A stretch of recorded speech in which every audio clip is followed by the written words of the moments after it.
After the pandemic, when EMS personnel really declined, we heard from our bedside caregivers how hard it was to get transportation, whether you're moving them from hospital to hospital or you're moving them once they're discharged. Our bedside nurses were spending over an hour trying to get an ambulance service to come pick up the patients that are discharged.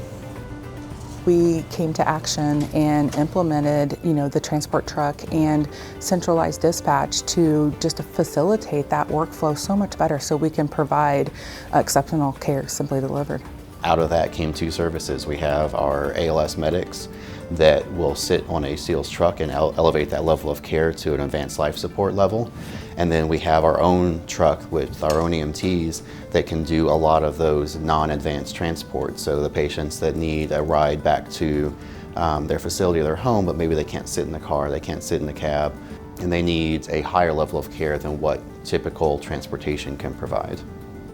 BLS ambulances have your basic supplies, so they have all bandaging and splinting supplies, oxygen, just things to take care of minor injuries. Our ALS trucks, they have a cardiac monitor, they have a ventilator, they have IV supplies and medications that they can also give in those emergent situations.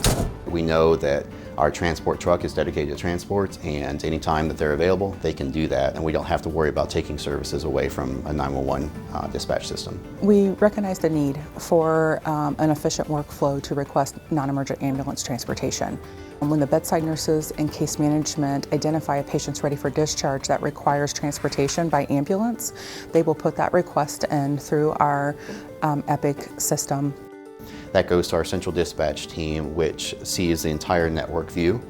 They can look at that and prioritize based on pain points. So if the north building is full and really needs to move patients out, they will prioritize and get transports to north. If it's south the next day, they'll get those transports prioritized to the south hospital. So really looking to see who has the biggest need, who has patients that need to go because other patients are waiting for those beds, and then they can focus our EMS resources on those buildings.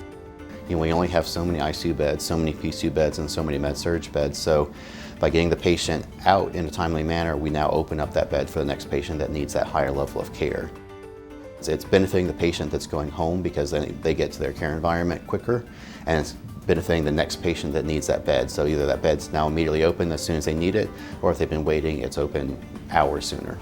Our patients were typically waiting 4 to 5 hours for transportation to arrive to take them home.